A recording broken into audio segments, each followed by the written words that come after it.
What made you feel special as a kid?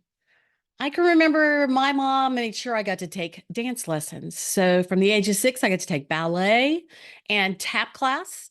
And that was until we moved to California, where I added in flamenco instead of tap. I love to dance. And that continued in high school, ninth grade in California. I got to be in the modern dance class, 50 girls. That made me feel special. I got to be in there as a freshman, as one of the first freshmen to ever be in that dance class. That made me feel special. It made me feel special when my parents came to my recitals, or when my mom dressed me nicely. Sometimes she would have clothes made for Easter, and my sister and she would dress just alike. She would have something made, and we would all dress the same. I think just the fact, looking back, that my mom gave me many opportunities and followed through with things. She was good to me. She taught me to value others, to think about the other person. And as I think back, all those things make me feel special. I don't remember being frustrated or devalued or any of those things. So, what made you feel special as a kid? And how would you like your children to be confident, thoughtful, make friends easily, and be filled with joy? So much more is caught than taught. And that's why we so often say we lead by example. I mean, that's a lot of pressure, isn't it? Well, I have to tell you, when I was raising my kids, you're like just making it. You're practicing, you're doing the best that you can do. But if you tap into the right places at the right times, it's like life is a journey and we continue to learn more and more.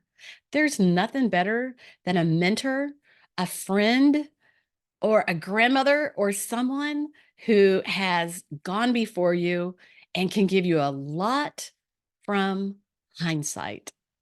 Isn't it 2020? We learned so much from hindsight.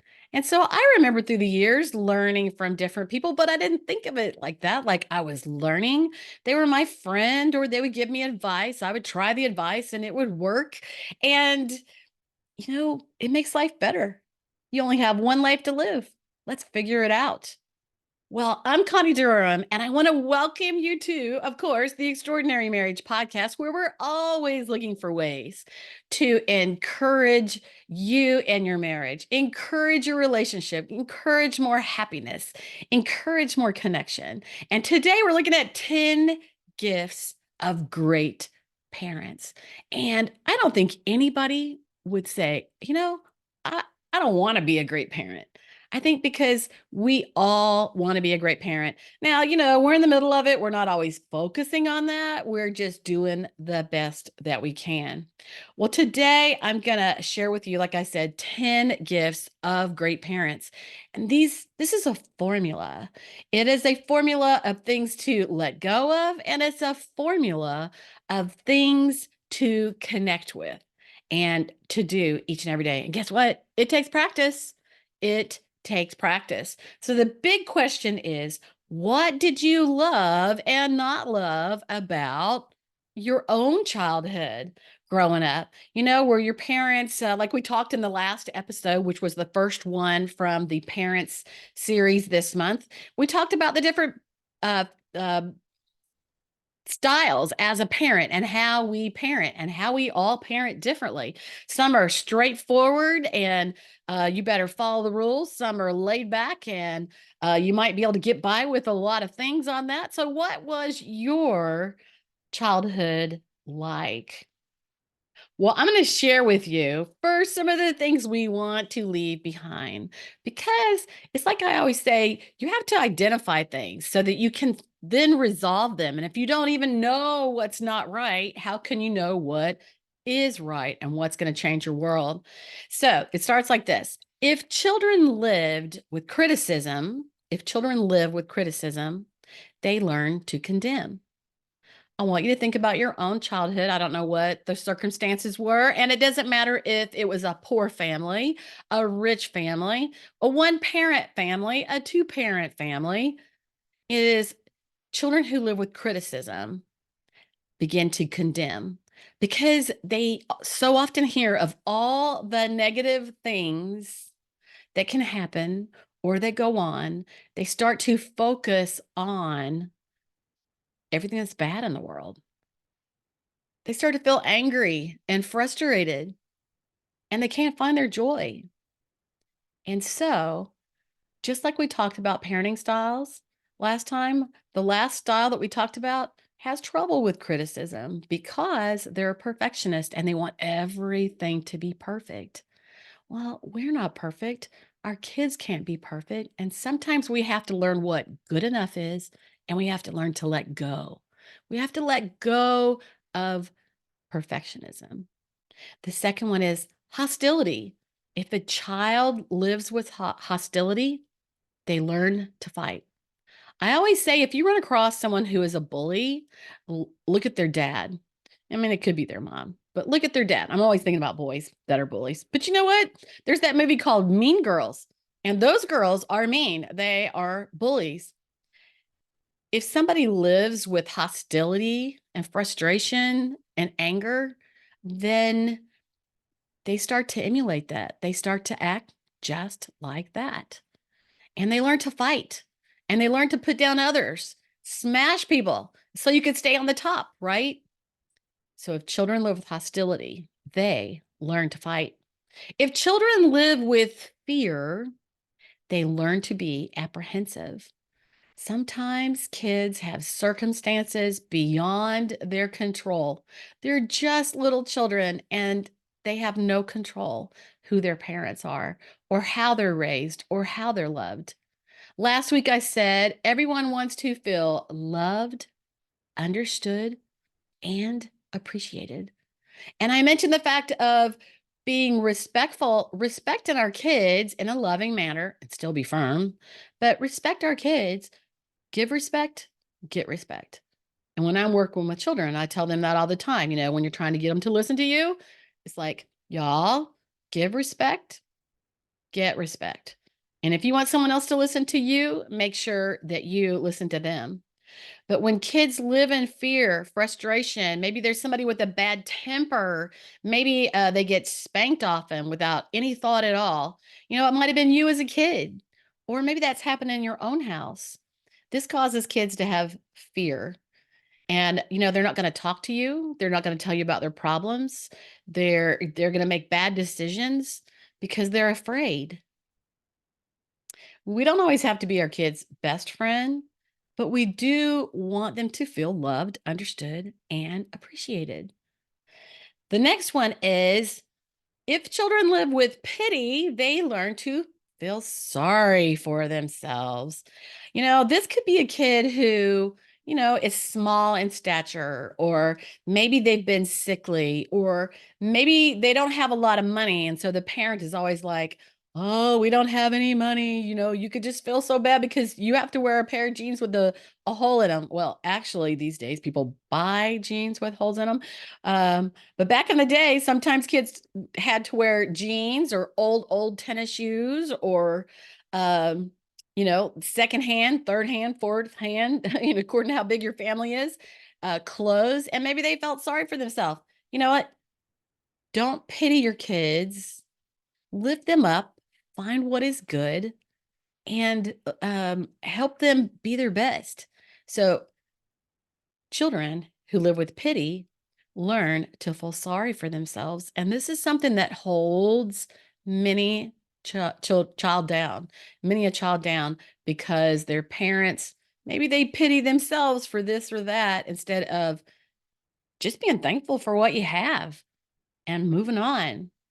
If children are ridiculed, they learn to feel shy. So if everything they do is wrong, maybe they can't say the right thing, do the right thing, make the right grades, they can't pick out the right clothes to wear, they can't clean their room good enough, and they're ridiculed, they learn to be shy and quiet because they don't want anybody to say anything bad about them.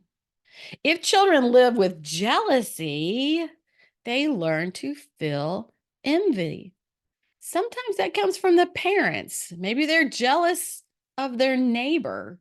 Their neighbor has it made, they think. We always think the other person has it made, don't we? Uh, Jealousy over somebody who seemingly has a lot of money and a lot of opportunities. Happiness is, where we're at. Happiness is where we're at. And learning not to be jealous, what it says in the Bible, not to be jealous of anyone else. Don't envy. And that's a growing poison. That's a growing poison. And if you have jealousy and envy someone else, you need to let go of it because you're passing it on to your kids. They learn to envy others who have things they don't have. If children live with shame, they learn to feel guilty. I think this is the last one of these, and I think that a lot of times as parents, we do shame our kids for bad choices. We shame our kids because they didn't brush their teeth. We shame our kids because they had such misbehavior yesterday. We shame our kids because I don't know. What do you think? What are some of the things that you shame your children for? I think we use it as a control factor. Maybe we shame our kids. Look, you made a B on your report card. That's shaming your kid. Instead of saying, I guess this is my personality style that we also talked about last week. And that is, wow, you made a B. Good for you. Good enough. But to many a parent, it's not good enough. And there's many things that aren't good enough. So if this sounds like you, did you get that from your parents? We can only do what we know. And so often we don't know the difference.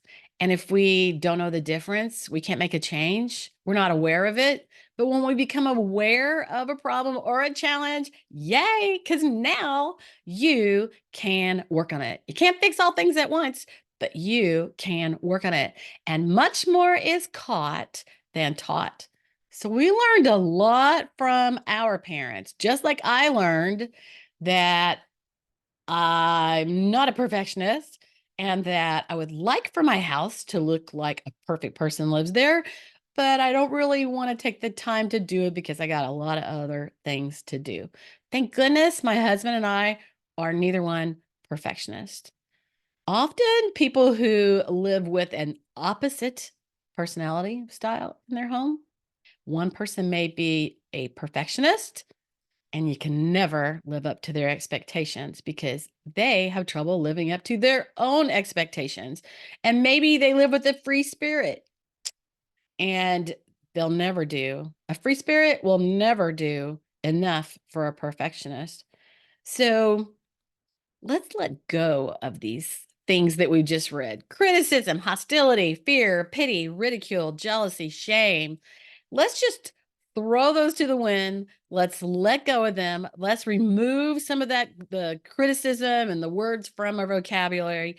And let's move forward because these kind of things have affected us as people, as parents, as spouses. They hold us down. Even us as adults, they hold us down. But when we let go of them and embrace what works, what moves us forward, we move our kids forward. We help them have a better life. So let's look at this. I've got 10 gifts of great parents. And it's really not hard. And whatever you haven't been doing or you feel like you can't do, you can do. It's like make a list and practice because practice makes perfect. All right. So if children live with encouragement, they learn confidence. I love this one because it's one of my easy areas. I love encouraging people. I love encouraging people for what they do right, for what they do well, for what they're talented at. I love encouraging people.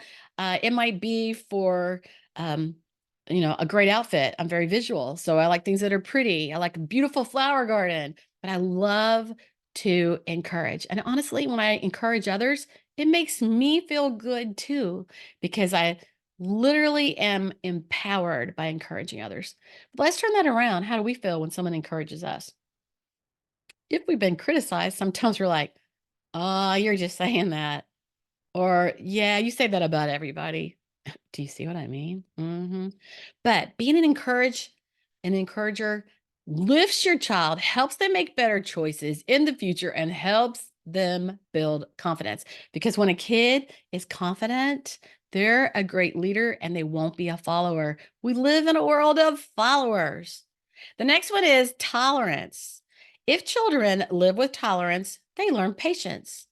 Yeah, sometimes I'm in a bit of a mood or I'm a bit tired and my grandkids are over and I have to have tolerance. And I just take a breath, kind of blow out. And I have to have tolerance because I know that every day is not perfect. Every day they're not perfect. Every day I'm not perfect. And so I have to have a little tolerance. And so as I have patience, I teach them to have patience because let's be real. Kids squabble. If they squabble a lot, if at home or with others when they're out and about, do they see that at home? We have to think about that, don't we? So if they live with tolerance, they grow patience. If children live with praise, they learn appreciation. Remember, I said everybody wants to feel loved, understood, and appreciated. That means you want that, your spouse wants that, and your children want that. They want to feel loved, understood, and appreciated. The next one is children. If children live with acceptance, this is a big one. Acceptance for who they are, acceptance for how they do things, acceptance for they have a lot of friends or they don't have a lot of friends, acceptance for great grades or just getting by grades, acceptance. They learn to love. They learn to accept others who also aren't perfect, and they learn to love. Why? Because they feel loved when they feel accepted. You know, there's some households are like, no, don't do this. No, don't do that. No, no, no, no, no. You know, if you think about a teenager or a kid or even a toddler that goes through an entire day, how many times don't put your shoes there? Don't lay your jacket there. Why is your glass sitting on the table? Why didn't you take your plate to the sink? Excuse me. Why? If children live with acceptance, they learn to love because they feel loved. If children live with approval, they learn to like themselves. Sometimes I think like, I mean, I know my parents gave me approval by coming to my dance recitals and my drama things and all the different things that I did. Um, I don't know, approval. But you know, a lot of times, sometimes I didn't like myself. Why is that? Go back to the lessons from last week, episode 55, and look at those. We beat up on ourselves sometimes because we feel like we're not enough. We compare ourselves to others. We compare ourselves to other people's talent and we expect ourselves to be as great as Susie is in that, but she may have a whole different personality style and different talents than I have. So, children who live with approval, great job. They learn to like themselves. When we like ourselves, we value ourselves, we make good choices. We make good friends. We hang around people who are like us. Birds of a feather flock together, right? If children live with recognition, they learn it is good to have a goal. Recognition. Hey, you got 3 A's on your report card. Hey, that was a great band concert. I saw you and you were on spot for everything. Wow, you did great at the ball game. Man, you got 2 hits and you got to score twice. That is awesome. Children who live with recognition, they learn to have a goal. Even I have to remember sometimes when I start to be wandering in the wilderness, not knowing where I'm going, doing all the things I think I'm supposed to be doing, and realize I've taken my eyes off the goal. What's most important? And look at what we're talking about today. Raising happy, confident children. Most important thing for a parent. Happy, confident, well-minded, respectful children. If children live with sharing, they learn generosity. Well, I could tell a story on myself for this. Well, I mean, my mom taught me to share, but she also taught me that what's mine is mine. and like I had a sister and what was hers. That kept a lot of squabbling down actually by doing that. But it is important at times to share. And if you're part of a big family, you definitely have to learn to share. But you also need to have what's mine is mine once in a while. But learning to share. So I got married and I probably didn't really know how to share quite as good as I might think I did. Probably if I was, eating a piece of cake and you asked me for the last bite, I still have trouble with that sharing. But I have learned to give you a bite or offer it early before I get to that last bite. Ask my husband about that. But learning to share. Well, I had a little baby blue Mustang when I first got married, and it was a Mustang too. And I love that car. It had a stick shift. It got great gas mileage. That's one of the things that was important to me, even early on in my late teens. And my husband, when we got married, he had a large Cutlass Supreme. And for him, it was beautiful. He had a giant car payment on it. Mine was paid off. And uh, well, maybe practically paid off. Anyway, he had a big old car payment. And when we got married, we had that car payment. Well, let me get back to where I was learning to share. Well, he needed to go downtown. I live in the suburbs of Atlanta, Georgia, and he needed to go downtown for school. He was going to school at night, working during the day and going to school at night. And you know what? I was really, really pinchy on that budget. And I was like, gosh, that's going to take a lot of gas for you to go to school at night and to go downtown several times. So I realized that my Mustang, because it was a stick shift, it got great gas mileage. And so I said, because of the great gas mileage, I said, well, you could drive my car. And so I actually got to teach him how to drive a stick shift because he just hadn't needed to do that before. And my dad started me on a stick shift. So I shared. But actually, I shared with a reason, didn't I? Because I wanted to save money on gas. But that was the beginning. And I learned to share because he shared all the time. Yeah, it's literally who we're around. We start to emulate others that are around us. And so he shared all the time. He will give me his last bite of pound cake. Yeah.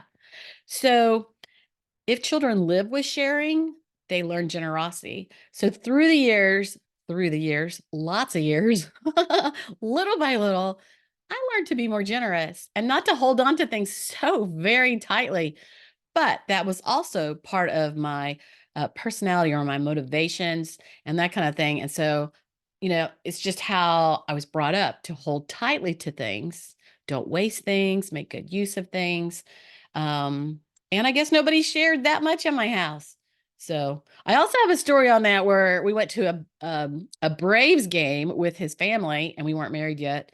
And he bought a big giant Coke and I got kind of bothered because he didn't buy me my own Coke because honestly, at that time, I didn't drink after people, but yeah, I do now.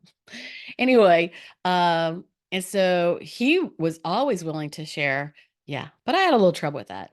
So sharing teaches your kids generosity, sharing that paycheck, tithing at church, giving to the poor, uh, uh, giving a toy at Christmas to Toys for Tots.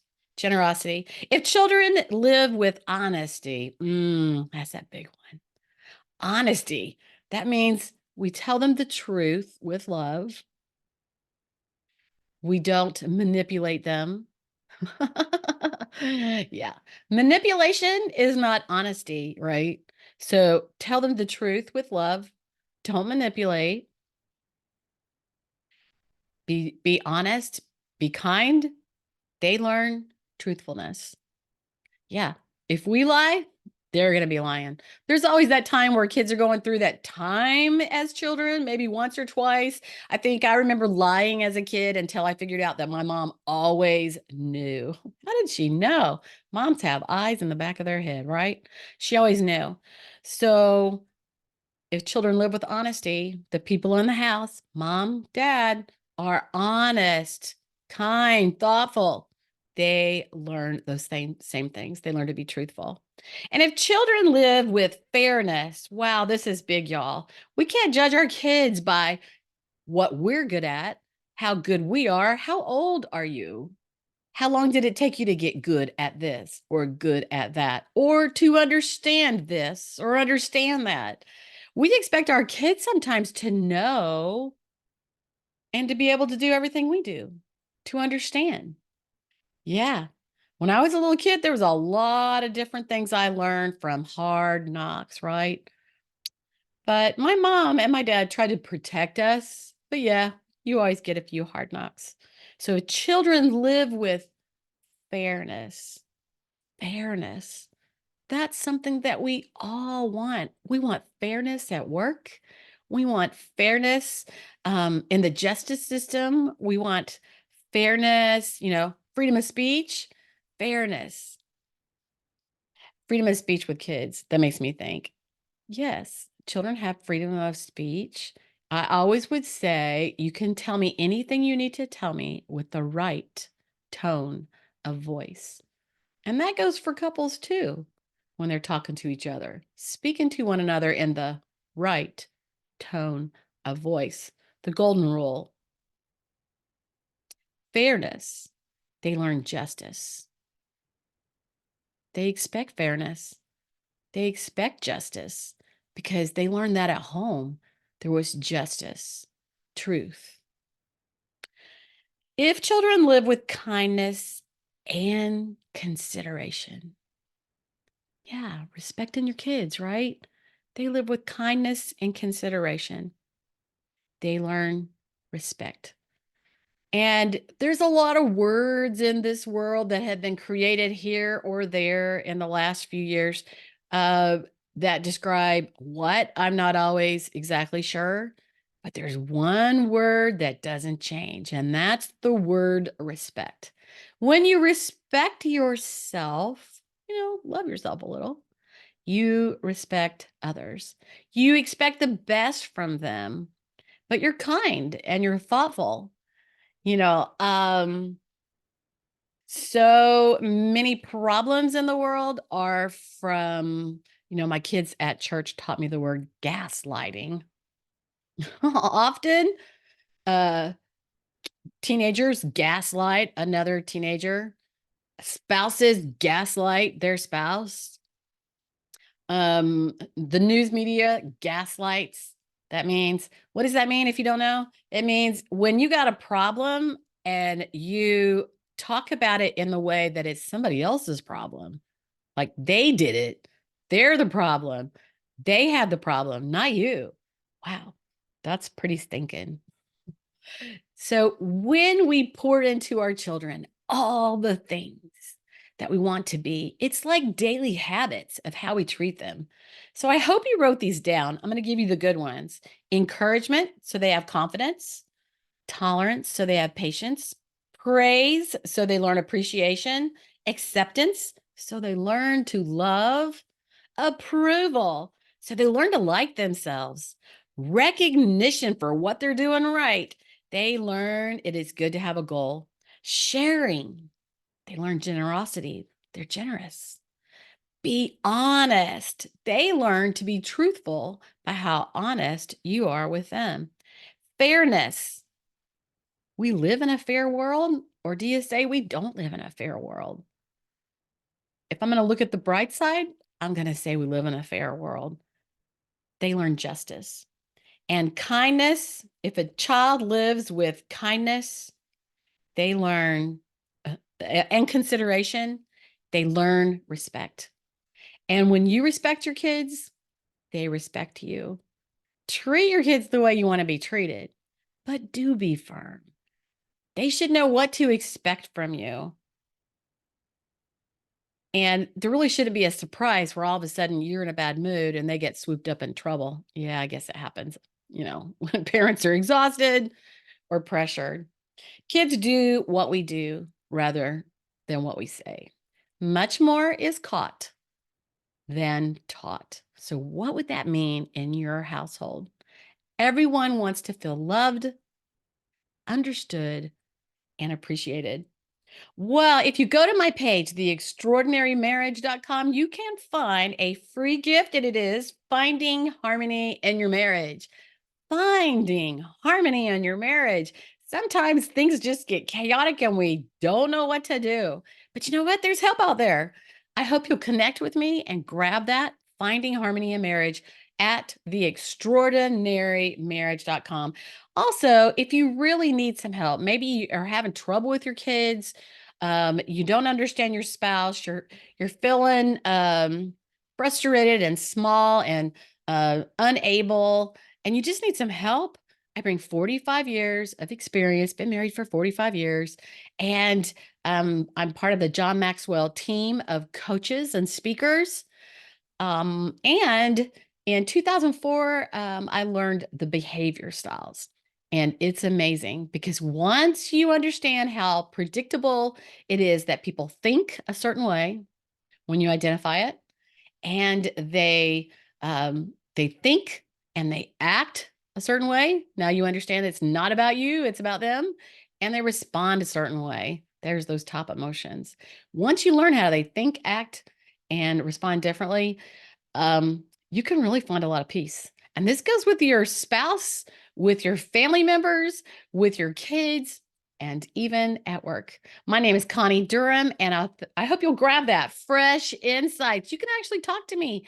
And right now it's free. In the future, it might be a small charge on that. But right now it's free if you can catch a spot on my schedule. Go to Connie at theextraordinarymarriage.com if you want to send me a note. I'd love to hear from you. Have a great one.